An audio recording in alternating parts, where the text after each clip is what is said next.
नमस्कार दोस्तों। अपराध की घटनाओं की जो कहानियां हैं, सत्य घटनाएं हैं। आज की जो हमारी कहानी है वो थोड़ा सा पुरानी है, लेकिन जो थोड़ा सा पुरानी है लेकिन आज की घटना बहुत ही चर्चित घटना है। जब परिवार की बड़ी लड़की कोई ऐसी हरकतें करने लगे जिससे कि परिवार के लोग ही परेशान हो जाएं, तब इस प्रकार की घटना जन्म लेती है। आज की हमारी घटना 25 मार्च 2019 की है और राज्य जो है वो है छत्तीसगढ़। छत्तीसगढ़ का एक इलाका है धमतरी।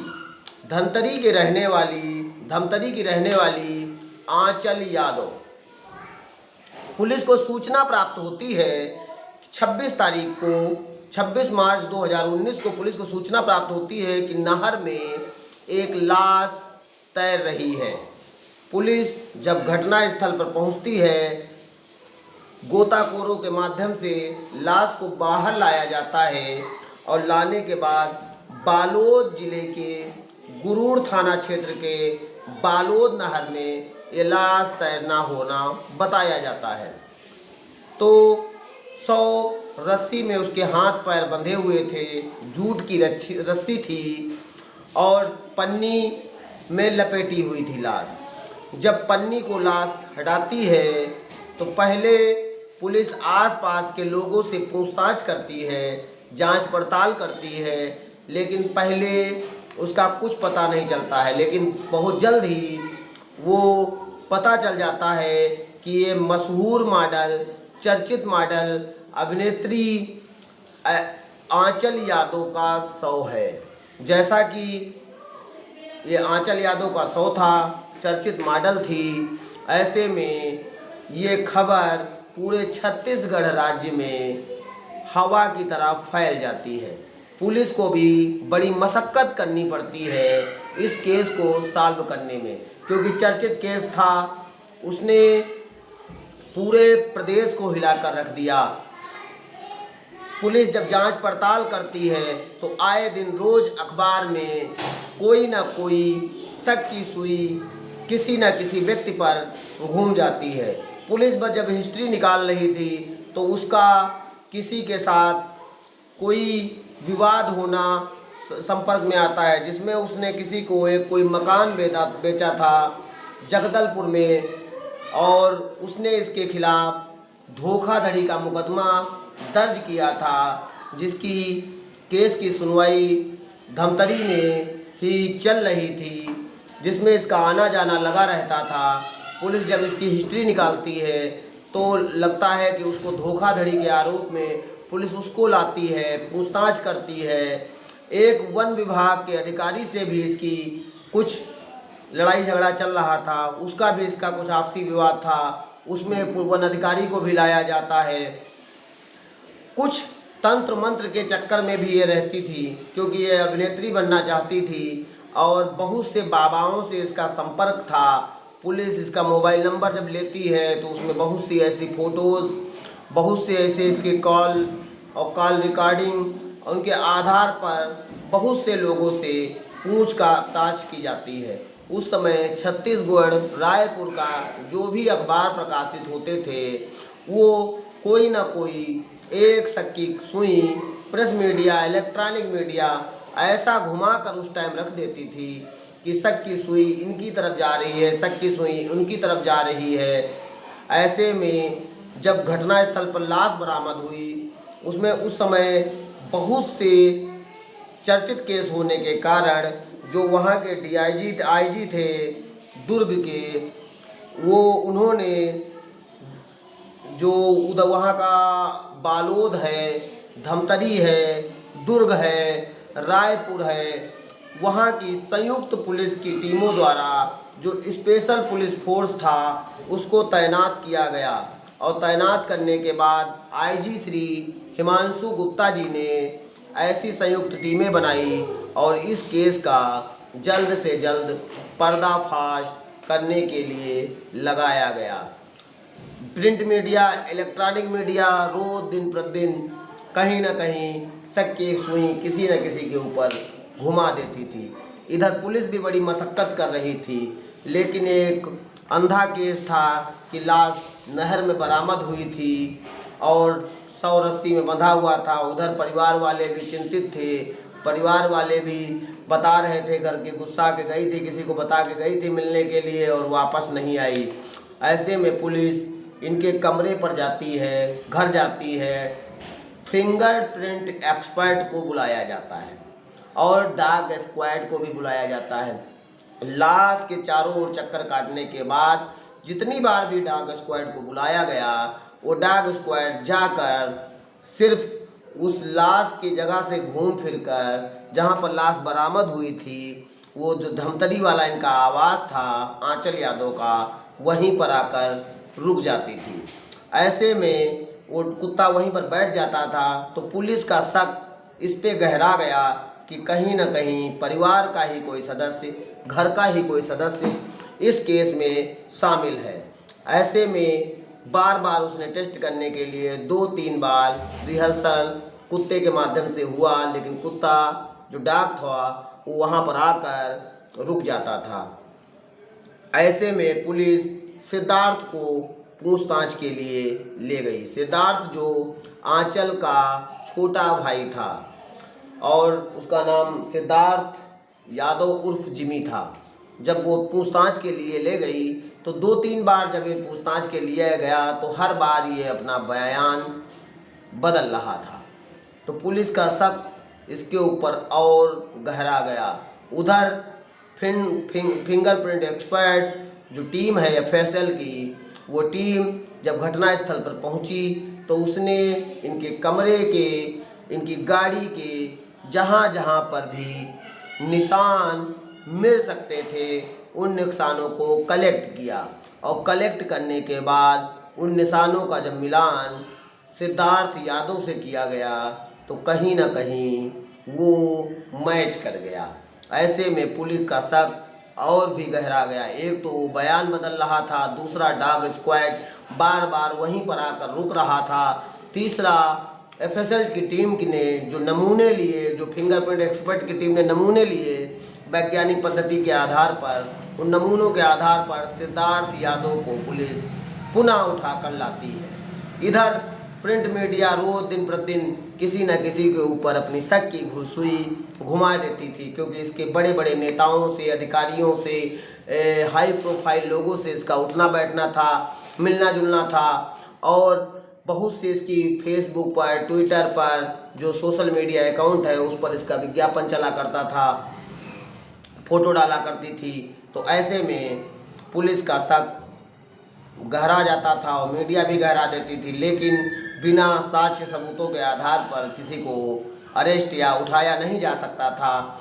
अब पुलिस जब सिद्धार्थ से, पहले तो सिद्धार्थ बयान बदलता रहा, लेकिन जब पुलिस ने बहुत ही कड़ाई से पूछताछ की तो वह टूट गया और उसने बताया कि मेरी बहन आंचल यादव वो मॉडल थी, वो घर परिवार की बिल्कुल नहीं सुनती थी। मेरे पिता का देहांत हो गया, मेरे पिता ने मरते समय जो संपत्ति थी वो आंचल के ही नाम कर दी थी और वो अपनी मनमानी करती थी। रोज़ वो 20-30 हज़ार रुपये अपने सौंदर्य प्रसाधन या अपनी आवश्यकताओं या अपने को अच्छा दिखाने के रूप में खर्च कर दिया करती थी। ऐसे में मेरी आए दिन उससे कहा सुनी हुआ करती थी, क्योंकि वो ऐसी अश्लील तस्वीरें कम कपड़ों में फेसबुक पर पोस्ट किया करती थी जिससे उसको लगता था कि बेइज्जती हो जाएगी, क्योंकि कम कपड़ों में उसकी फ़ोटो डालना कहीं ना कहीं मुझे रास नहीं आ रहा था। मैंने उसको बताया भी था कि मेरे दोस्त, मेरे मित्र, मेरे जो जानने वाले लोग हैं, तुम्हारी ऐसी अश्लील फ़ोटोज़ को देखकर कमेंट करते हैं, भद्दे मजाक करते हैं, जो अच्छा नहीं है।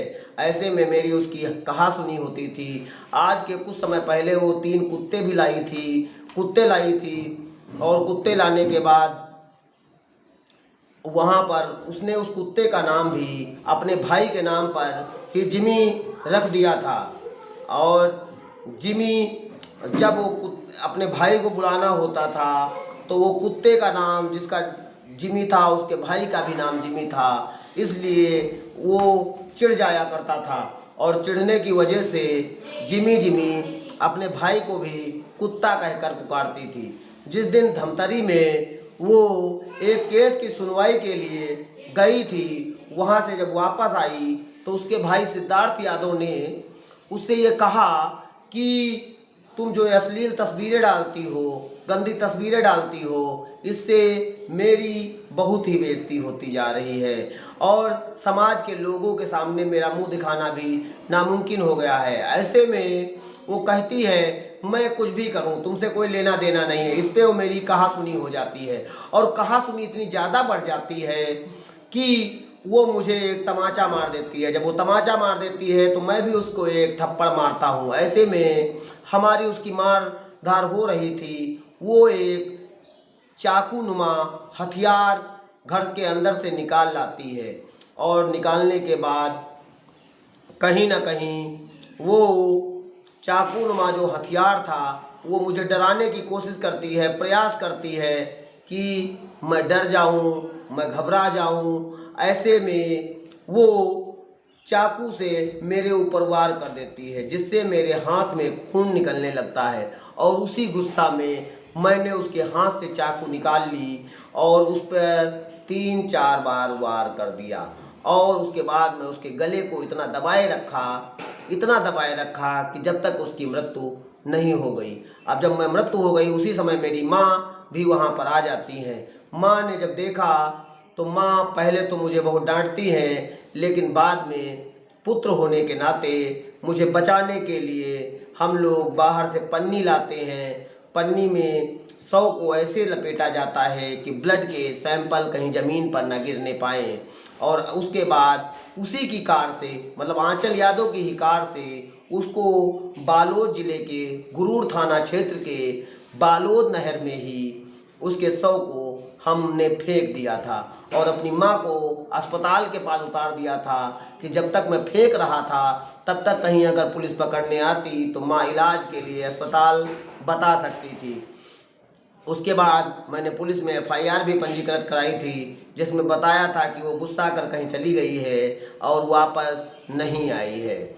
पुलिस जब सिद्धार्थ यादव के बयान को दर्ज करती है तो उसके बाद उसके घर जाती है और मारने के बाद इसने उसकी जो लग्जरी सामान था, राडो की घड़ी थी, सोने का लॉकेट था और हीरे का एक नेकलेस था, ये सब इसने निकाल कर जो लैंप होता है, लैंप के पेचकस से खोलने के पश्चात उसको उसके अंदर रख दिया था। अंदर रखने के बाद और ऐसा दिखा रहा था कि उसकी बहन का कत्ल हो गया है, जिससे वह बहुत दुखी है, बहुत परेशान है, बहुत नाराज़ है।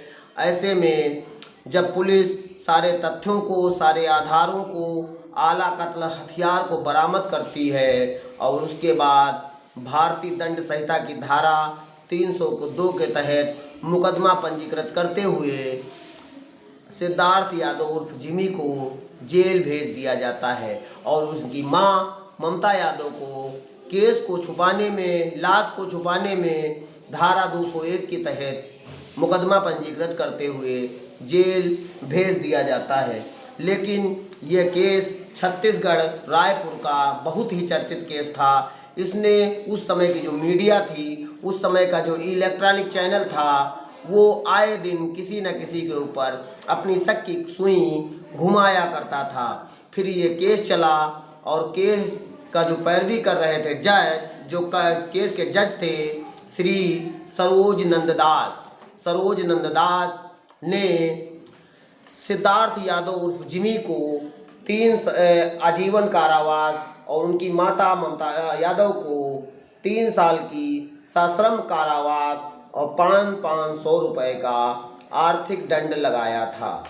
अब उसके बाद में उनके वकीलों ने हाई कोर्ट जाने के लिए अपील दाखिल किया होगा। हो सकता है अब आगे लोग छूट भी गए हों, आगे स्वतंत्र भी हों, लेकिन आज की जो ये घटना है, आज का जो हमारा केस है, आज की जो हमारी वारदात है, ये हमें सोचने पर ये मजबूर करती है कि आज के युवा लड़के और लड़कियां जो अपने माँ बाप के आदर्शों पर, अपने माँ बाप के मूल्यों पर नहीं चलना चाहते हैं। पाश्चात्य संस्कृति उनकी इतनी ज़्यादा हावी हो गई है, लग्जरी लाइफ जीने के लिए, अच्छा जीवन जीने के लिए उन्हें किस कदम कहाँ क्या करना है, क्यों करना है, कैसे करना है और इससे मेरी सामाजिक वैल्यू कैसी रहेगी अच्छी रहेगी या बुरी रहेगी, इसका कुछ भी आगे पीछे का नहीं सोचते हैं। जैसा कि आंचल यादव एक मशहूर चर्चित मॉडल थी, अभिनेत्री थी और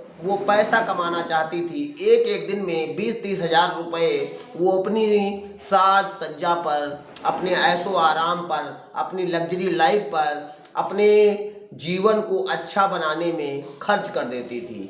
और 20-30 हज़ार रुपये ये ईमानदारी से तो नहीं आते थे, क्योंकि ये कहीं ना कहीं वो फ्रॉड से, दूसरों को धोखाधड़ी से और कहीं ना कहीं अश्लीलता से, यौन शोषण जैसे केसों से ही आए होंगे।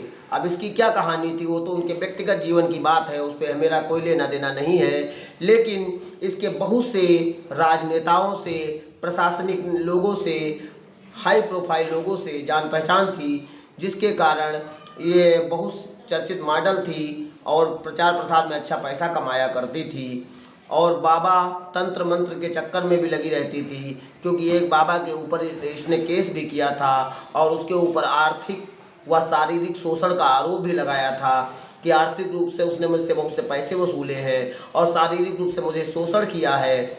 उसके बाद इस केस की पैरवी के लिए उसने थाने में मुकदमा भी पंजीकृत कराया था और एक वन विभाग के अधिकारी से भी इसका कोई धोखाधड़ी का ही मामला था और एक मकान का भी इसका धोखाधड़ी का मामला था।